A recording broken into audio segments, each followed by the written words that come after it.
What's up, guys? Adam Patterson, and I wanted to transition the way that I run this channel, mainly because I didn't like spewing a bunch of short-term videos only focusing on individual tips that I perhaps utilize or can't really delve into too deeply. So the videos were really surface level, and I wanted to give you more of an idea of what it actually looks like and feels like to build a business. So I want to talk about building Patterson Logistics as weekly recaps. So I'll be transitioning away from doing videos every single day to once per week, and it's always going to be a recap of what happened during the week and then an outlook of the week to come. So I have some notes here on this paper to talk about how the week came, how the week went, and how I was feeling emotionally and logically during those moments and what I decided to do.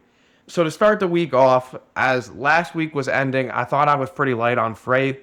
I maybe had 20 loads on the board for the week to end last week. I gained more as the week came on, so we finished running about 40, 45. But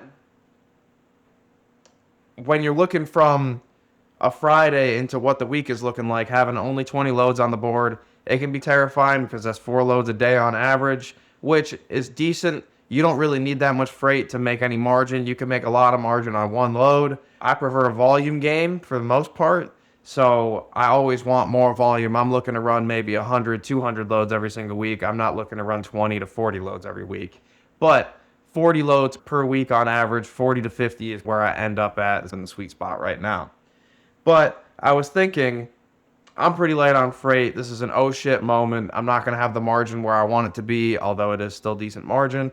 I'm not going to have the margin where I want it to be because my volume is not there, and I'm not going to have the billables that I want in terms of revenue that's billing out to go for credit lines. So it was really an oh shit moment, and that changed throughout the week. I picked up, so I want to speak about this in a few parts, but this is operations. Throughout the week, I gained more freight, obviously. We finished about 45 loads. I think it was 43 that we actually ran. So we gained more freight throughout the week because we have a good amount of spot business. We have a good amount of customers who send us same-day business if it's necessary or something comes up off of production that they didn't expect. We win that freight time and time again. But when I was looking on Friday and Thursday of last week, looking at my next week, I was like, oh my goodness, we need to get ahead of next week, which is always a thought. And it's a thought that I will have again that we will go over in the outlook for next week. And even though we added more freight throughout the week and we got margin to a good, healthy spot, it's still not exactly what I'm looking for. So every day that goes by, every time that a Monday finishes, I'm always looking at Thursday. Every time a Tuesday finishes, I'm always looking at Friday. Every time a Wednesday finishes, I'm looking at Monday. And just so on and so forth. I'm always looking into the next week to see how I can get to that next future goal of making sure that instead of having 20 loads on the board come Friday, I have 40 loads on the board come Friday. And then throughout the week, I still gain that additional 10, 15, 20 loads. So I'm finishing at a 60 instead of at a 40 or a 50, if you understand. So the philosophy is you want to take care of the week. You want to take care of your customers. You always want to be speaking to your customers. That's what we aim for. Every day we have conversations with our customers. We don't let a day pass where we don't let our customers know that we're in the office here to help them. Here's how their freight's been going. Here's how their next freight could be going. Here's where we have trucks and capacity lined up and ready to go. Just in case you guys need something last minute, we can help on these spots. But the main idea is when we are running smoothly and so consistently, the game plan is that we need more sales. And I don't mean this as in calling up our current customers and asking for more business. Our current customers know about us. They know where we are. They know how to find us. They know we're here to help because we talk to them every single day. We don't need to bring up the fact or ask them, hey, you got anything else for us? Hey, you got anything else for us? So what we do instead is we focus on new customer acquisition throughout the week. And by we, I'm talking about me in this moment. So my pipeline is now fully built on enterprise size accounts. Enterprise size accounts are the larger businesses. Anybody from, we'll call it a billion plus, but it's really a 500 million plus range. But my pipeline is already built and full of these types of accounts that have lengthier sales process. The sales cycle takes a little bit longer. It's more 12 months, 24 months, 6 months even. but my pipeline is currently built on these accounts. And frankly, I would like more freight today. I would like more freight tomorrow, or at least the opportunity for it, opposed to people who have lengthier cycles. You need to run us through an RFI, and then an RFP, and then awards, and then contracts, and all of this, right? I'm looking for somebody that I can call into the business. I can get directly to the logistics manager, and if it's today or tomorrow, they have the immediate decision capability to say, okay, we'll give you a shot, or can you quote this for me? Okay, we'll give you a shot on it. Not that larger businesses don't have that capability, but it's pretty rare that you can build a significant relationship with an enterprise size account where they are willing to give you a shot within a couple of days. Now, in a small size or mid-sized business, an SMB to mid-sized business, you can build that rapport pretty quickly because you can call in, you can speak to them directly, you can drop by their office, and they are willing to more test out, especially if you're local and you drop into a local business. They are more willing to test you out than an enterprise size account who you're cold calling on and you haven't really started that process just yet. They don't know where your strong suits are. They don't know where you actually line up in their network. They don't know if it's worth replacing a carrier or splitting apart a carrier territory into this two buckets now where you now fit and their current carrier fits, or they remove one or the other. So my pipeline is already built on large accounts. There's already large accounts that I have waiting for their RFP. We've already gone through the RFI. They know that they're going to include us in the RFP. Now it's just a time waiting game. So I am transitioning now from prospecting these enterprise size accounts to start. This is all in terms of cold starts because I already have these warm that I continue to warm as time goes on and until that RFP comes through. So with these accounts already being warmed, I am now transitioning my efforts to small SMBs to mid-sized businesses. So my way of finding and generating leads that I add into our CRM is changing, and it is going into a different format. And I'm not going to get into that too much because that's semi the secret sauce, although we can all find these leads. But I am transitioning. And the sales techniques are very different. So with longer sales cycles, enterprise size accounts, they know what they have to offer. They know that this is a business. They know that we're seeking their freight. They know that we're offering services, but they have their own timeline that they operate on. They are not going to come to ours, and there's nothing that's going to break in the immediate that they can't go and turn to their current in-network incumbent carriers and say, please fix this for us because this other incumbent has messed this up. And they don't kick people out for one mistake or two mistakes or whatever. It's a percentage-based onboard or offboard, right? So I am transitioning from this slow burn where I usually am very permission-based asking or permission-based selling in larger accounts to now transitioning to small business to mid-size accounts where I do not take that approach as much. I am a lot quicker to get to a yes or no. I am more forceful. I am more direct. And I am less permission-based opposed to full steam ahead sales. So where I may start with an email to warm a situation before I cold call on an enterprise size account and say, yep, I sent you an email. I just wanted to see if you're taking a look at it because this is what we offer. This is what we do. This is where we're strong. And I think that would line up in your network because I know that you do this. This is a more transition towards this is me. I'm looking to become a carrier for you. Here's where I'm strong, here's what I do, but I would like to know if you guys are onboarding this week or if you've had problems with your carriers today or if there's something that I can quote for you to see if we can even line up, yada, yada, yada. And the difference is only because I would like to get to a yes or no quicker because most times in these small to mid-sized businesses, they are either very service focused where they want somebody who is either more intelligent, more knowledgeable, who is able to service their freight a little bit better, who's able to give them a better timeline because somebody messed something up in terms of, say, they quote 750 miles or 800 miles for a next day delivery for them. Obviously, it doesn't get there unless they hire a team, and they probably didn't want to because that carrier was going greedy-wise opposed to booking the correct thing. So they kind of underquoted, and then they decided, here we go. Or they quoted the right amount and just didn't provide the accurate service that they wanted to.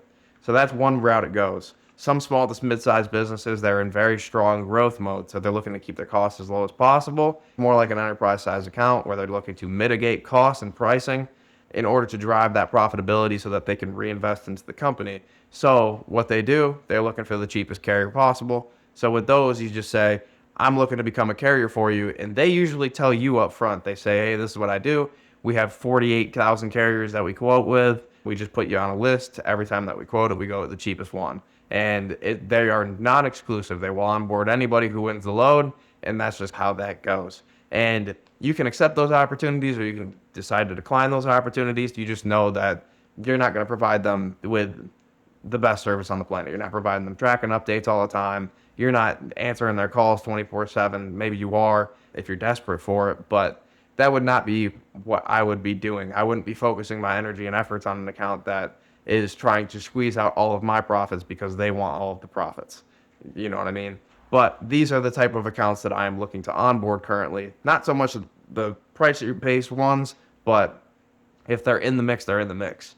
I'm looking to add more business, more customers, more billable accounts so that my receivables increases or has the potential to increase beyond my standard customers that I have today. Because as much as I can grow with them, I would like to grow new lines opposed to growing current lines at the same time. My current lines are strong. They're growing very well. I appreciate them very much. I love doing business with them, and they are a great foundation for this business. But now I have a pipeline built of more enterprise and foundational based accounts. Now I want more small to mid-sized business accounts where if I lose these enterprise accounts or if I lose one of my foundational accounts, I can fill them in and diversify my foundation even more. So that's how sales has changed. To finish off the week, I want to speak about our back end because this is where we are ending this week and what is determining next week for us right now. Right now, we have such strong billables out to our clients where we have nearly maxed out all of their credit lines. So what we have done to finish this week off is we have declined to quote freight for next week because we are nearly maxed out on credit. We need some invoices to get paid down to make sure that our cash flow stays strong. Of course, we have reserves to pay our vendors for these things, and they've already mainly been paid. But we need to make sure that we stay in a strong position and we're not overextending ourselves just to chase revenue or the idea of it, because it's only revenue once it's captured. It's only profit once the revenue is captured. And therefore, we have slowed down on the business that we are accepting with a few of our customers here because they are nearly fully extended on credit lines, and we want them to get paid back down so that we can actually continue to build this rapport with them and extend them more credit over time. But we want to make sure that our relationships are strong on our back end. We still have credit lines with the bank.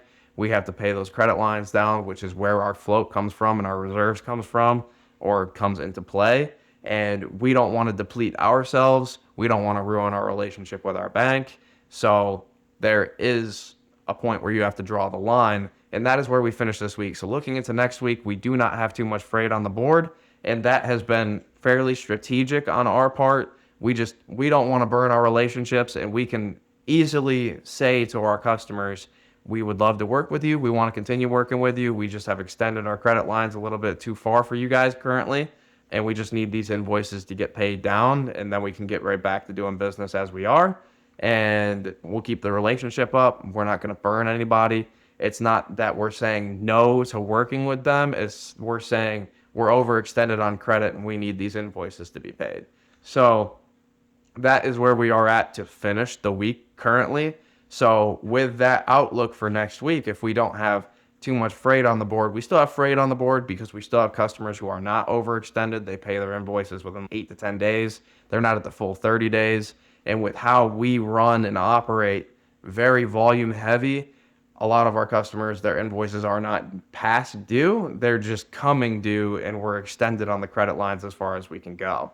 So as soon as they get paid, we're back to operating in the same space. We can get additional credit lines from the banks, and then we can go and service even more of their freight coming forward. So just what we're doing now is actually to strengthen us for the future, opposed to say, you guys haven't paid your bills, which is not the case. They're paying their bills. We just allowed to extend the credit lines too quickly for us because we're looking to scale very quickly. So we need to moderate that back now so that we don't burn our relationships, our banking relationships, or our credit, our integrity, our word, or deplete our reserves too mightily down to zero or down to a number that I just wouldn't be comfortable with.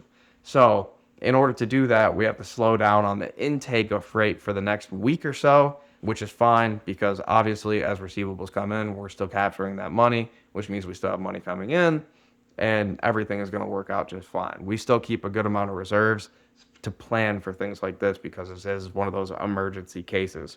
But that's where we are for next week. So if we're not going to be as volume heavy with our current business, what do? We go get new business. That's where the focus is for next week. Our focus is now back onto new sales, new customer acquisition, new lines to open up so that we can potentially gain some freight for next week from new business. But just in the future, we have new opportunities coming down the pipeline at all times because we already know when our enterprise pipeline is going to be closing, or at least when the opportunities are going to present themselves. So therefore, we need to add a little bit of variety into the bunch and start transitioning to small to mid-sized prospects so that we can add some a little bit today, a little bit tomorrow, a little bit next week, a little bit in 2 weeks, and about in a month. So that's the recap of this week and where we're at in the building of Patterson Logistics. It's still an immense amount of fun. It is a great day, if you're asking me, and it's been a great week. It's been a great month. It's been a record-breaking month, in fact. And with that, we can allow ourselves to slow down a little bit. We've already set records. We're looking to set records again next month, and we're looking to set records again every single month that we possibly can. But we're still small, we're still growing, and we're looking to scale. And next phase, we need to hire an operator. We need to hire an additional operator to the business. And then once we get the operator trained and ready to go, we're going to hire another sales arm. And then there will be more of us inside of this business doing this, and we can just scale even more. So that's where we're at, guys. I hope you enjoy. I hope you enjoy following along. It's been a lot of fun for me. This type of video content where it's just one long form where I can kind of go into depth about where we are, mentality, emotions. I think it suits me better than sitting down and making a 4-minute video about just a singular point. So I would much rather do stuff like this. And if you guys liked it, just let me know in the comments. Of course, follow along, subscribe to the channel so you can follow along to the journey. And then anything you guys want to know or anything you guys want to see, you can message me here. You can message me on my Instagram, on my LinkedIn. I'm usually around. Take care, guys. Thank you.